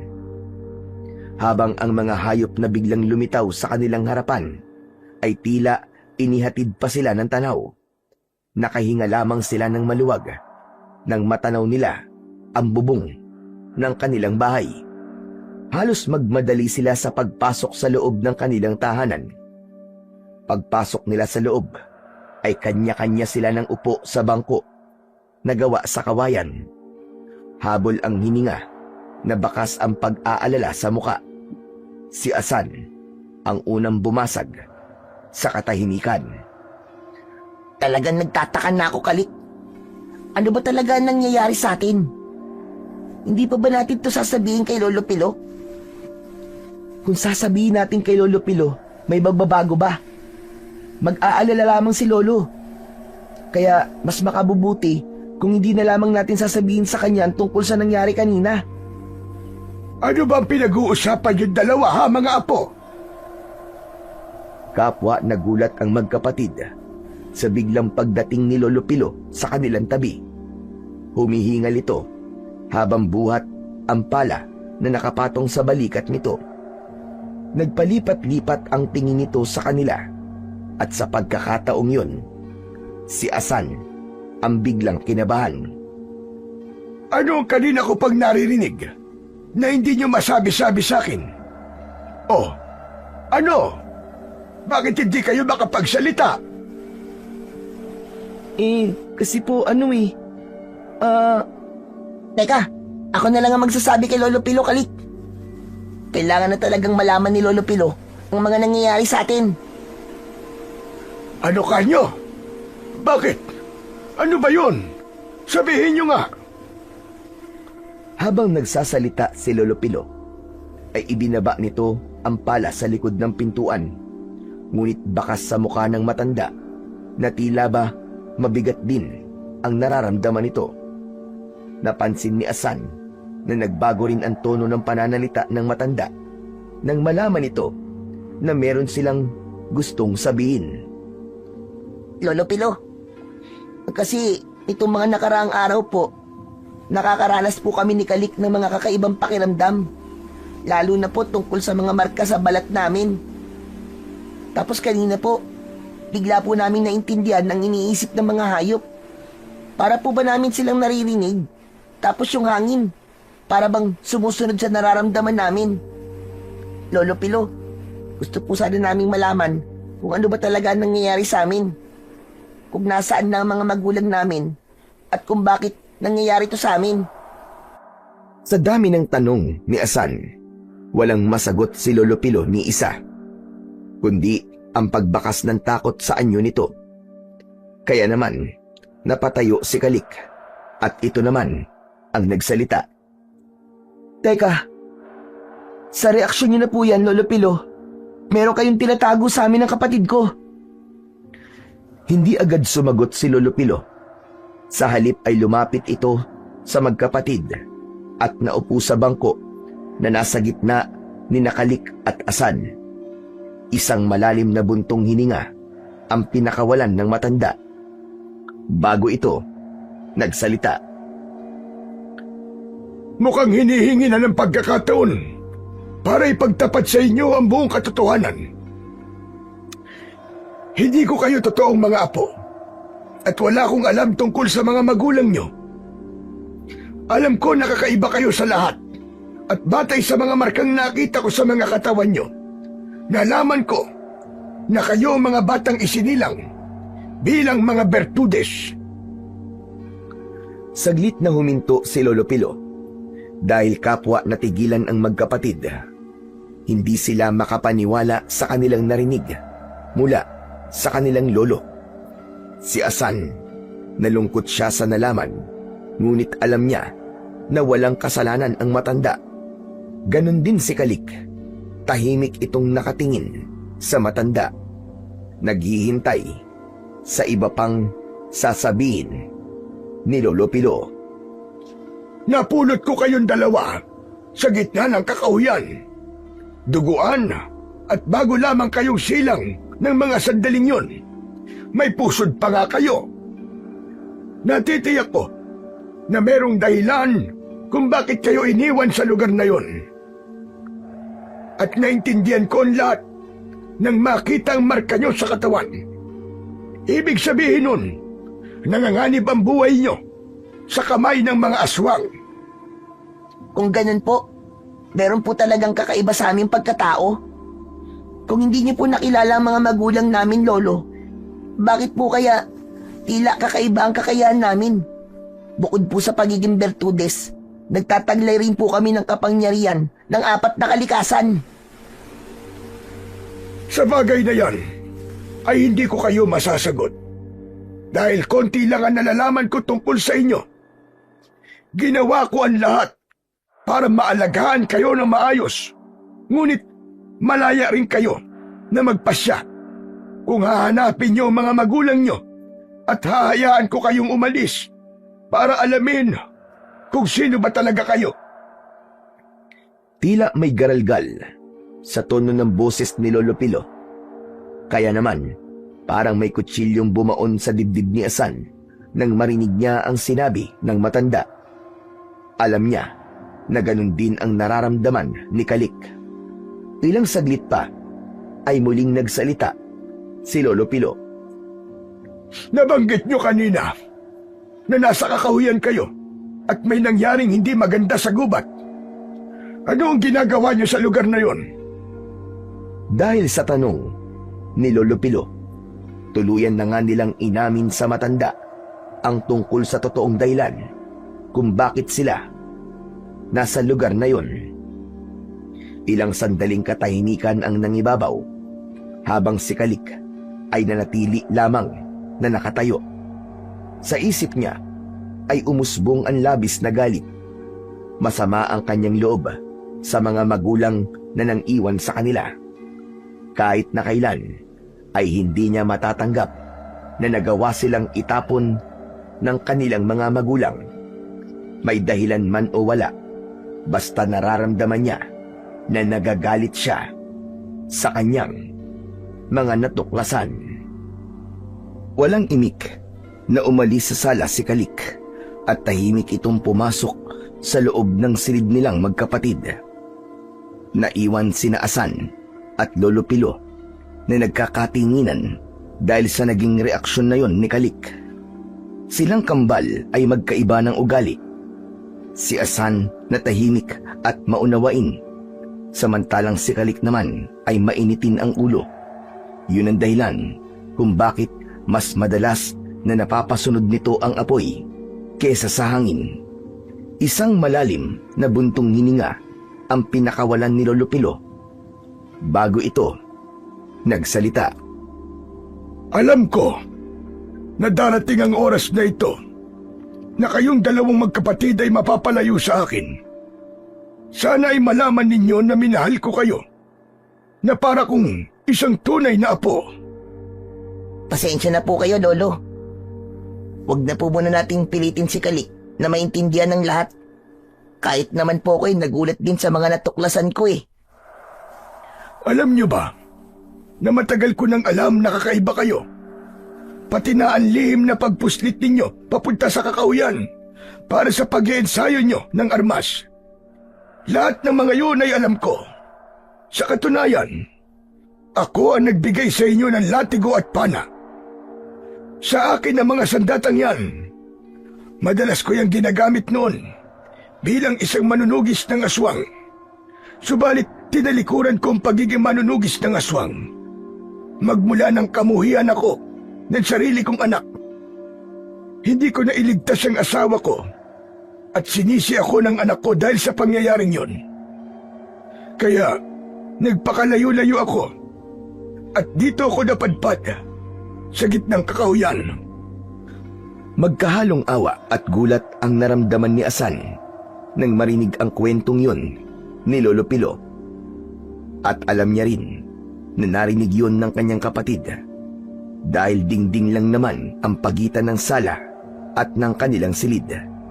Ang araw na yun ay naging kakaiba dahil batid na nila ang katotohanan mula sa matanda. Pagkatapos na mag-usap ni na Lolo Pilo at Asan, tumayo si Lolo Pilo at nagpaalam sa kanya. Kailangan ko nang bumalik sa sementeryo. Hindi ko pa natatapos ang pag-uukay. Huwag na kayong lumabas ng bahay. Nagkalat ngayon ang aswang na tiktik. O siya, sige na. Aalis na ako. Magsarado kayo ng pinto at bintana. Inihatid ni Asan ng tanaw si Lolo Pilo habang malungkot itong naglalakad papalayo sa kanilang bahay. Kaya naman, biglang nakaramdam ng awa si Asan para sa matanda. Nang maiwan silang dalawang magkapatid, ay napuno ng katahimikan ang paligid. Pareho silang nag-iisip at hindi makapaniwala sa mga natuklasan. Pagkalipas ng ilang oras, ay sumapit na ang gabi. Nang mga sandaling yun, ay nag-aalala na sila para kay Lolo Pilo. Ang kaninang walang imik na si Kalik ay bigla na lamang nagtanong kay Asan. Wala pa ba si Lolo Pilo, Asan? Wala pa nga eh. Nag-aalala na nga ako eh. Dahil ngayon lamang nangyari to. Nagpabalik-balik si Asan sa paglalakad sa sala. Bakas sa kanyang anyo ang labis na pag-aalala. Tila mabigat ang kanyang nararamdaman ngayon na parabang pakiramdam niya ay merong nangyaring masama sa kanilang lolo.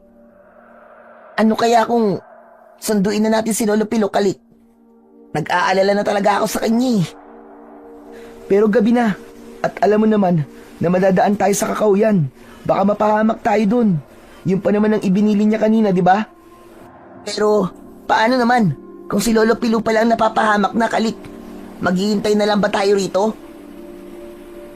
Akma na sanang magsasalita pa si Kalik. Ngunit bigla nilang naramdaman ang pananakit ng kanilang mga marka sa katawan. Sabay silang namilipit sa sakit. Aray! Kalik! Ang sakit ng kamao ko! Naramdaman na rin natin to kanina. Kaya natitiyak kong may hindi magandang nangyayari sa paligid natin. Nagkatinginan ang magkapatid nang biglang may kumaluskos sa labas ng kanilang tahanan. Nung una ay inisip nila na baka si Lolo Piluna ang dumating. Ngunit nakarinig sila ng pag-angil sa labas. Kasabay nun, ang kanilang mga marka ay biglang nanakit na parabang meron itong sugat sa loob. Kaya naman, pinaglabanan ni Asan ang sakit na yun at sinilip niya ang nilalang na nasa labas ng kanilang bahay. Ganon na lamang ang panlalaki ng kanyang mga mata nang makita ang maraming nilalang na nakapalibot sa labas ng kanilang bakuran. Anong nakita mo? Anong nasisilip mo sa labas, Asan? Mga tiktik. Sigurado ko na mga tiktik ang nasa labas, Kalik. Dati na nagkikwento si Lolo Pilo sa atin. At ang mga nilalang nasa labas ay ang mga nilalang na mga tiktik dahil kamukha nila ang mga paniki. Hindi na nga nakatiis si Kalik.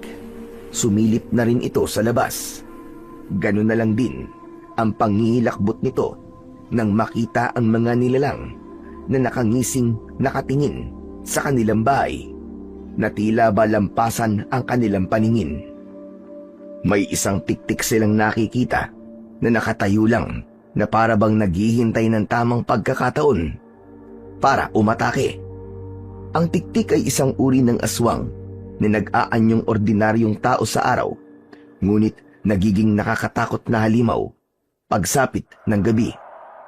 Payat at butot balat ito kapag araw, ngunit lumalakas at mabagsik kapag gabi. Meron itong mahabang dila para sipsipin ang laman o dugo ng mga biktima, lalo na ng mga buntis at sanggol. Maputla o kulay abo ang balat nito. May matatalas na ngipin at pulang matang kumikislap sa dilim. Kilala rin ito sa malalaking pakpak na kahawig ng paniki at sa tunog na tiktik na ginagamit upang lituhin ang mga tao sa tunay nitong kinaroroonan. Kalik, anong gagawin natin? Baka biglang bumalik si Lolo Pilo at mapahamak siya. Wala tayong ibang gagawin kung hindi ang harapin sila. Baka sa gagawin natin to ay masagot na matagal nating katanungan. Aalamin ko kung magagamit ba natin ang kakayahan natin laban sa kanila. Kunin mo latig mo, madali ka. At sa akin naman ang pana. Wala na tayong pagpipilian ngayon, Asan, kundi ang ipaglaban ng buhay natin. Nang makapagpasya, ang magkapatid ay matapang silang lumabas ng bahay. Hinarap nila ang mga tiktik na nakapalibot sa kanilang kubo. Mga nakabuka ang malapaniki nilang pakpak. Pumagitna ang kambal sa kanilang bakuran, habang hawak ang kanilang mga sandata. Saka naghiwalay ng konti at humarap sa kalaban. Sa kanilang palagay, ang mga aswang na tiktik ay aabot sa 50 ang bilang. Ngayon na natin gagamitin ang kakayahan na matagal na natin tinatago. Mag-iingat ka sa iyong kapangyarihan, Kalik. Sana, kaya mo nang kontrolin yan. Hindi sumagot si Kalik. Sa halip ay matapang itong tumingin sa kalaban. Nakatutok ang pana, habang si Asa naman ay nagsimulang kumumpas ng kamay sa hangin, hawak ang latigo. Yumanig ang paligid, kasabay ng pag-angin ng mga nilalang. Dahan-dahan na pumaligid ang mga ito sa tahanan ni Kalik at Asan. Ang mga mata ay mapula, kumikislap sa dilim, at ang kanilang pakpak na kahawig ng sapaniki ay humahampas sa hangin, lumilikha ng nakapangingilabot na ugong. Itinaas ni Kalik ang kanyang mga palad, hawak ang pana. Pinakawalan niya ang palaso, kasabay ng pagbuka ng lupa sa harapan ng mga tiktik. Ang ilan sa mga halimaw ay natumba, nalunod sa alikabok, at ang mga batong umusbong mula sa ilalim ng lupa ay dumurog sa katawan ng mga aswang. Mula sa kanyang kaliwang kamay, sumiklab ang apoy na nagliliyab.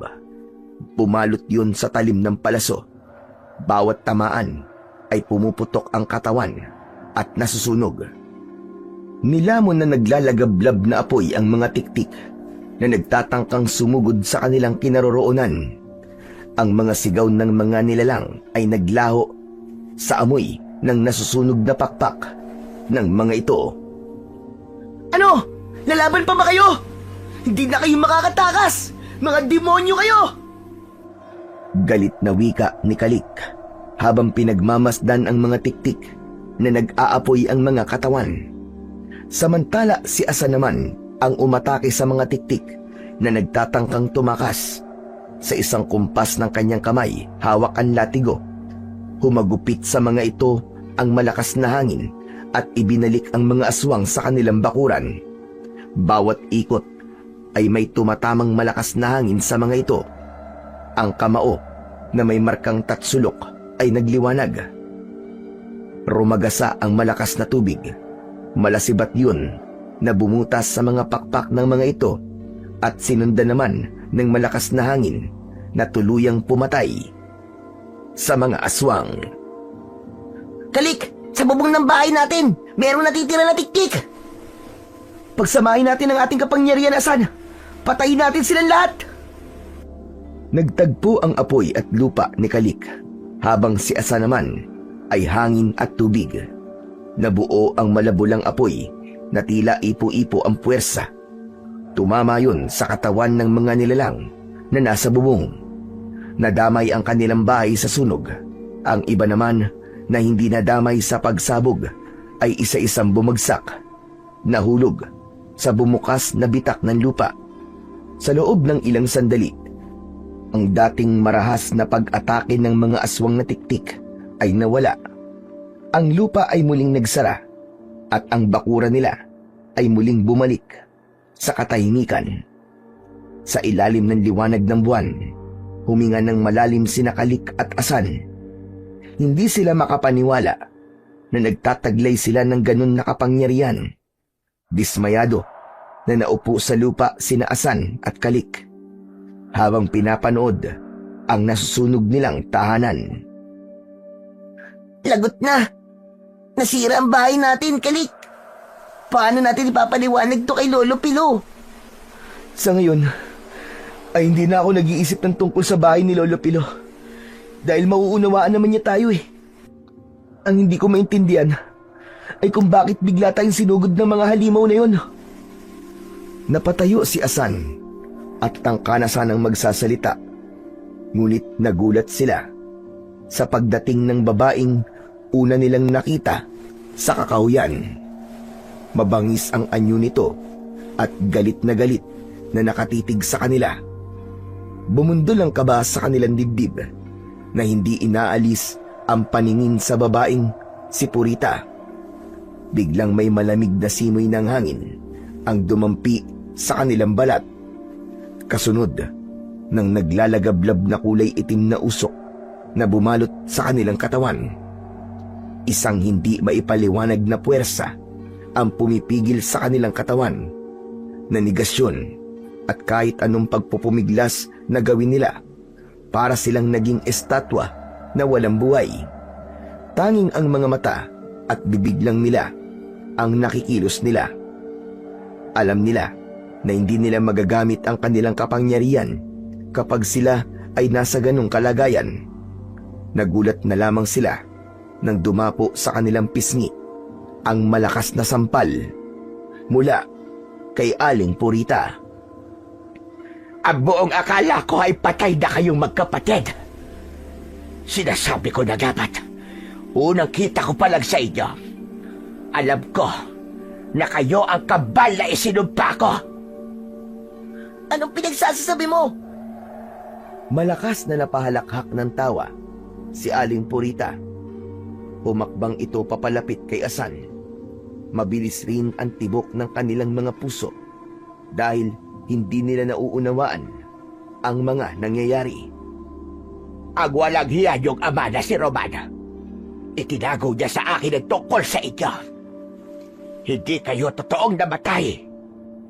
Paano nangyari yun? Paano? Mula sa kanilang harapan, nagwala si Purita. Nagpakita ito ng matinding kapangyarihan sa harap ni Kalik at Asan. Nagdilim ang bakuran, nagbitak-bitak ang mga puno at nagliyab ang mga dahon. Uminit ang paligid habang bumabalot sa kanilang katawan ang kulay itim na usok. Meron din itong kapangyarihan na katumbas ng kanilang kakayahan. Sa bawat galaw ng kamay nito ay bakas ang matinding galit. Ganon, ikaw ang nagpadala ng mga tiktik para patayin kami? Anong kasalanan namin sa'yo? Wala kayong kasalanan. Subalit damay kayo sa naging kasalanan ng ama ninyo. Alam niyo bang siya ang pumatay sa nanay niyo? Mabuti na yung malaman niyo bago ko kayo papatayin. Sinungaling! Hindi ako naniniwalang kaya gawin yun ng tatay namin. Kahit hindi namin siya nakilala, alam namin na mabuti siyang tao. Ha! Mabuting tao ba ang pumatay ng asawa? Pinatay niya ang anak ko. Pati ang asawa ko. Siguro kaya pinatay ng ama namin ang asawa at anak mo dahil mga aswang sila, mga kampo ng demonyo.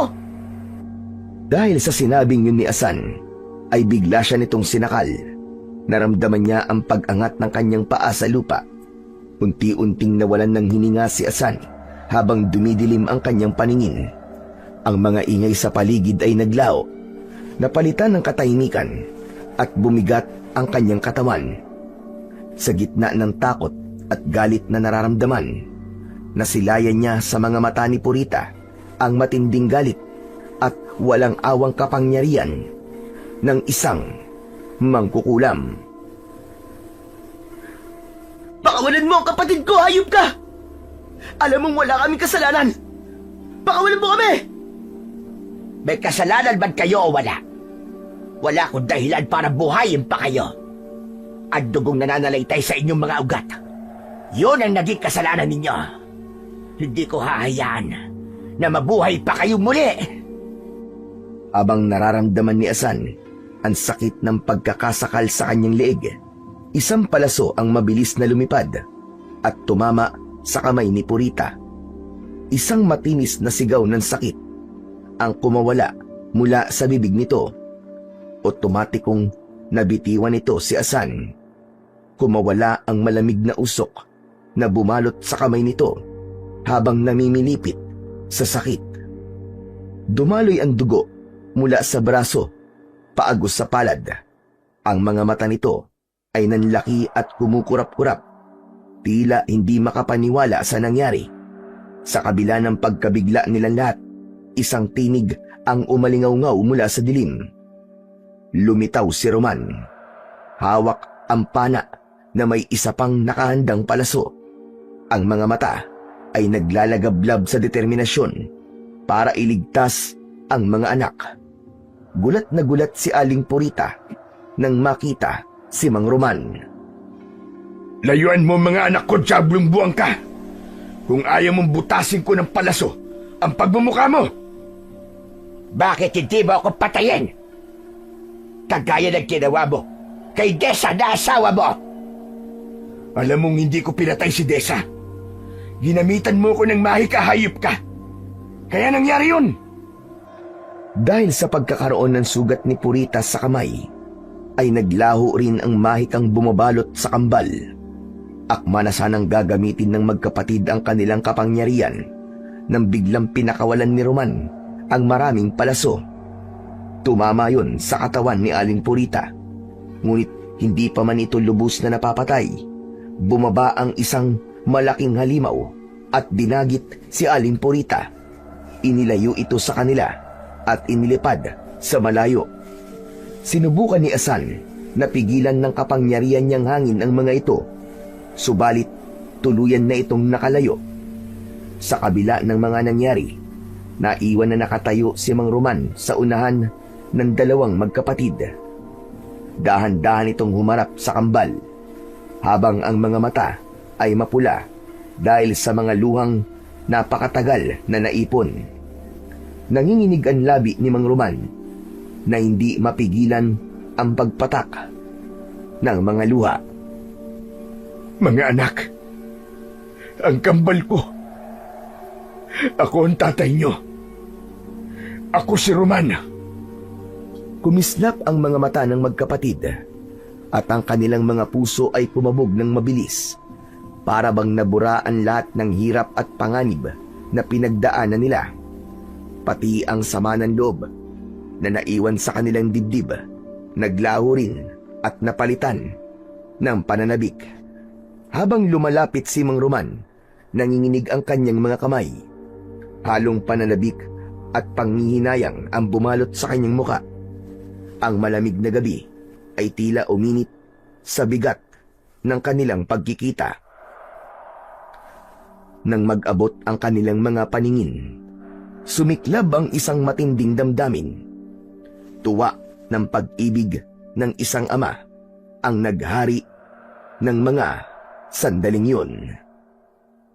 Tay, kayo po ba talaga ang tatay namin? Akala ko, magagalit ako sa inyo dahil iniwan mo kami. Yung pala, hindi ko rin mapipigil ang sarili ko. Tay, mahal na mahal po namin kayo. Lumapit ang magkapatid kay Mang Roman at nagtagpo sa maigpit na yakap at paghagulgol ng iyak. Sa yakap na yon, ang mga pusong matagal nang nananabik sa isa't isa ay naghari. Ikinuwento ng kanilang ama ang buong katotohanan sa nakaraang sinapit nito sa kamay ni Aling Purita. Nalaman nila na matagal na silang binabantayan ni Mang Roman. Hindi pa man nagtatagal ang mainit na pag-uusap ni Mang Roman at ng kanyang mga anak, biglang yumanig ang katahimikan ng gabi. Mula sa malayo, isang basag na sigaw ang umalingaw-ngaw. Si Lolo Pilo, hingal na hingal, mabilis na tumatakbo patungo sa kanila. Ang mga damit ay punit-punit, nabahiran ng putik at dugo. Sa mga mata ay mababakas ang matinding takot. Iwinasiwas nito ang hawak na pala sa mga nilalang na humahabol dito. Tay, si Lolo Pilo, hinahabol siya ng mga aswang na parang bumangon sa hukay. Tulong mga apo ko! Tulong! Gamitin niyo ang kapangyarihan niyo! Si Kalik ang agad na kumumpas ng palad sa hangin at nagpalipad ng palaso. Tila ulan yun na bumabagsak sa mga aswang. Nasunog ang mga ito at isa-isang bumabagsak sa lupa. Mabisang panlaban sa kanila ang tubig. Sila ang mga aswang na amalanig. Gamitin niyo ang kapangyarihan ng kalikasan. Mag-iingat kayo, mga anak. Halos lahat ng kanilang atensyon ay nasa mga nilalang na nakasunod sa kanilang Lolo Pilo. Ang mga amalanig ay lumitaw mula sa kakahuyan. Mga bangkay na bumangon mula sa hukay. Ang kanilang balat ay kulay abong parang nabubulok na laman. At sa ilang bahagi ay nakikita ang mga buto na kumikislap sa liwanag. Ang kanilang mga mata ay walang puti, purong itim na butas. Nakabuka ang kanilang bibig. May tumutulong malapot na likido na amoy nabubulok na karne. Ang mga galaw nila ay marahas, ngunit sabay-sabay, para bang hinihila ng iisang sumpa. Utos mula sa nagpapagalaw sa kanila. Ang mga kamay ng amalanhig ay mahahaba at butot balat na may matatalas na kuko na tila handang pumunit ng kahit na anong mahawakan. Sa bawat yapak nila, nagkakalansingan ang kanilang mga tuhod at buto, at ang mga yapak ay nag-iiwan ng malalalim na bakas sa malambot na lupa. Ang pagdating nila ay nagdala ng matinding pangamba. Tila mismong kamatayan ang lumapit upang habulin ang mga buhay. Hindi natakot ang kambal. Magkasama nilang inatake ang mga ito. Ngunit biglang nakalmot sa likod si Asan ng amalanhig na lumitaw bigla sa kanyang likuran. Kalik! May tama si Asan! Naramdaman ni Asan ang pananakit ng kanyang likuran. Inalalayan siyang tumayo ni Kalik, habang si Lolo Pilu naman ay nakarating na sa kanilang tabi. Pinatay ni Kalik ang aswang na kumalmot sa likod ni Asan, habang si Mang Roman naman ay panay ang pagpapakawala ng palaso sa ere. Bawat tamaan ay may tumutumbang nilalang. Pero nagulat sila nang makitang tumigil ang mga ito sa kanilang harapan. Hindi ako makapaniwalang babangon ng mga yan sa sementeryo. Sinubukan kong tumakas, pero naabutan pa rin nila ako. Dahil kilala nila kayo, kaya maging handa kayo sa kilos sa mga kalaban natin. Nararamdaman kong marami pa ang paparating. Habang nakatingin ang apat sa galaw ng mga kalaban, dumating mula sa impapawid ang malaking tiktik na may anyong nakakatakot na nilalang. Si Aling Purita muling bumalik bilang isang halimaw. Tay, paano nangyari yun? Hindi po ba't nasugatan na siya kanina? Hindi siya basta-bastang nilalang, mga anak. Sapagkat isa siyang mangkukulam na may itim na mahika. May kakayahan siyang magpahilom ng sugat niya. At kahit gaano pa kalalim ang kanyang sugat, sa oras na magpalit siya ng anyo, maglalaho ang mga yun at manunumbalik ang kanyang lakas. Mga anak, siya ang pumatay sa inyong ina. Gamitin niyo ang lahat ng inyong lakas para matapos na ang kanyang kasamaan. Pagkababa ni Purita sa lupa, walang sabi-sabi, agad na sumugod ang mga ito sa kanilang kinaroroonan. Inihanda ni Kalik ang naglalagablob niyang pana, habang ang latigo naman ni Asan ay nagliliyab sa malatubig na liwanag. Si Kalik ang unang kumilos.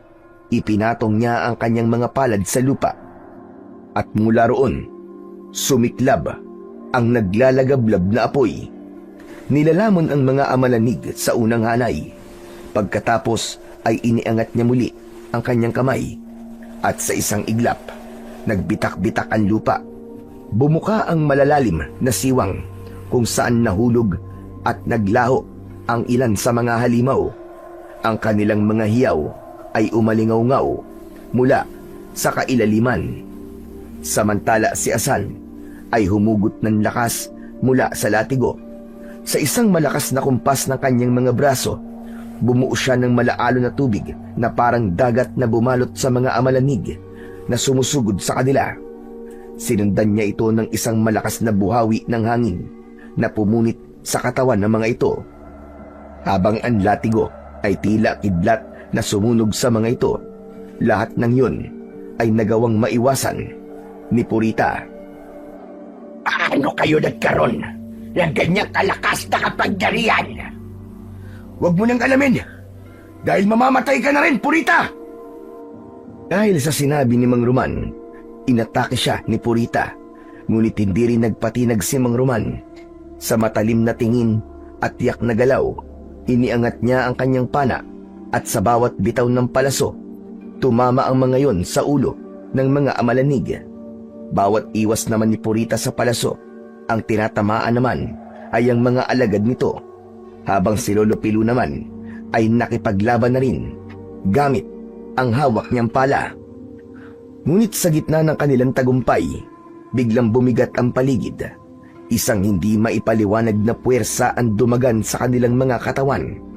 Nanigas si Kalik, si Asan at Mang Roman para silang mga estatwa na hindi makagalaw. Mula sa kanilang harapan, naglakad si Purita na may malamig na ngiti.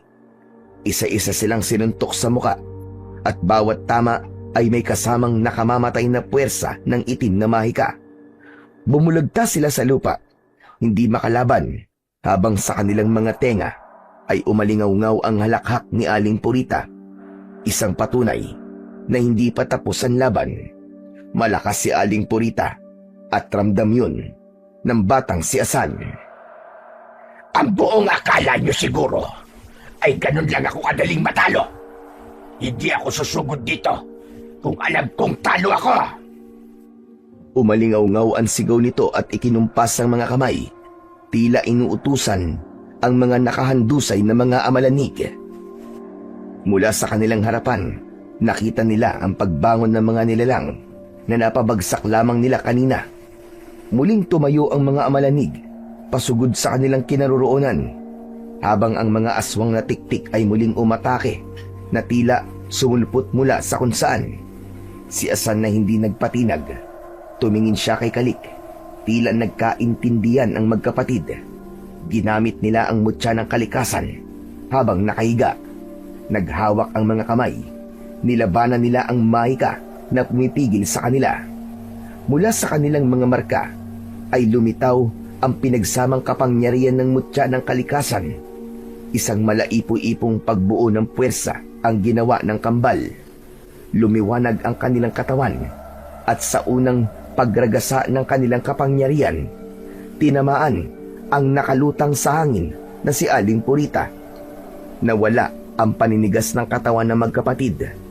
Natalo nila ang mahika ni Aling Purita. Bumagsak ito sa lupa at muling nagsalita habang sumusuka ng dugo. Hindi! Hindi maaari ito! Tapusan mo na! Meron pa kami natitirang kapangyarihan na siyang papatay sa'yo at sa mga alagad mo! Ginamit ni Kalik at Asan ang kanilang kapangyarihan sa pagbibigay ng utos sa mga nilalang na nasa Himpapawid. Ang mga ibon na agila, lawin at maya, lahat ng mga yon ay lumitaw at inatake ang mga tiktik sa Himpapawid. Bumaksak ang mga ito sa lupa, habang sa lupa naman, sa ngalan ng kakayahan ni Kalik, inutusan niya ang lahat ng mga hayop na lumabas upang patayin ang mga amalanig. Gumalaw rin ng mga ugat at sanga ng puno na dumurog sa katawan ng lahat ng mga alagad ni Purita, na puno ng kaguluhan hanggang sa tuluyang maubos ang lahat ng mga kalaban.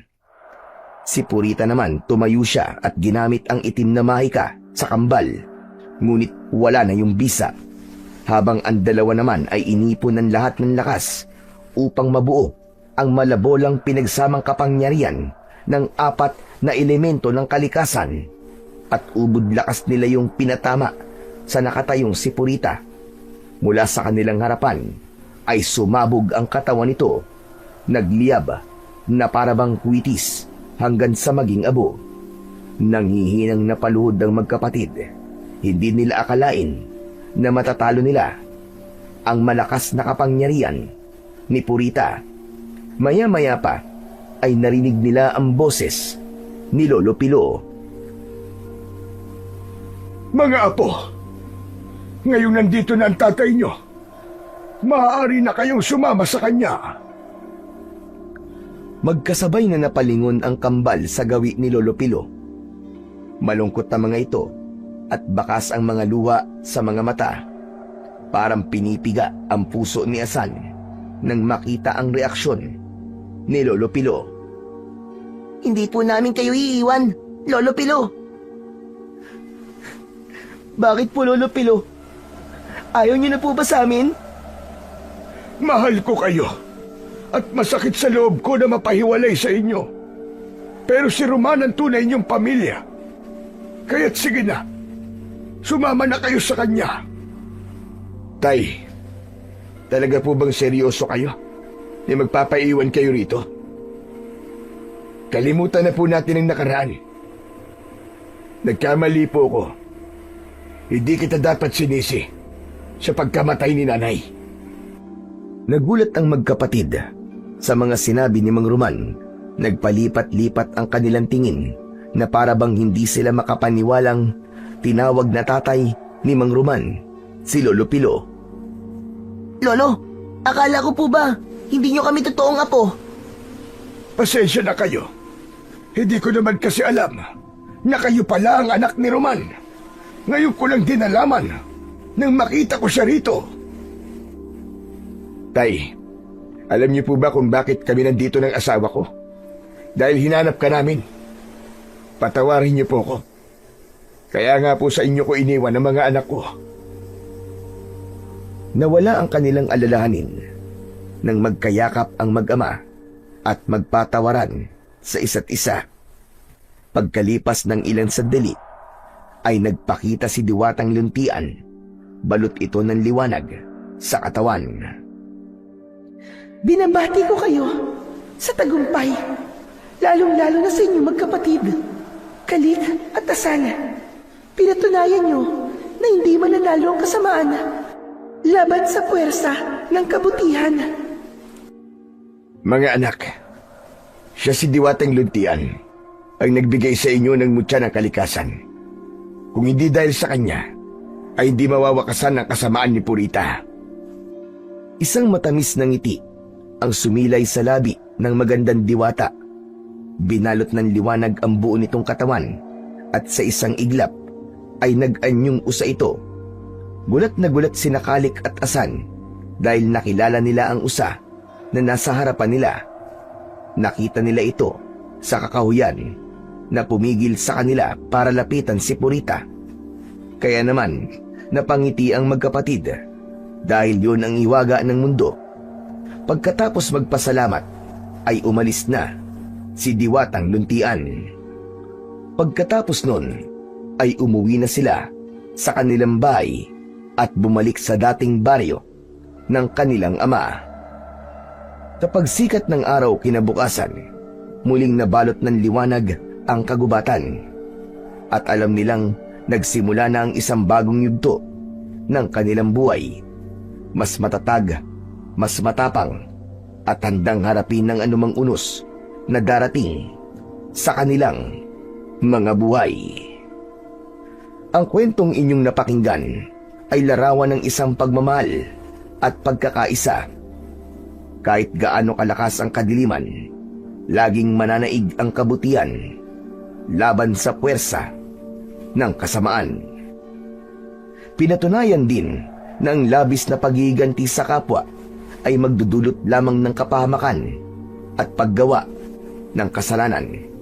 Sa huli, sisingilin ka sa lahat ng nagawa mong pagkakamali at babawiin ng iyong buhay sa pinakamasaklap na kamatayan.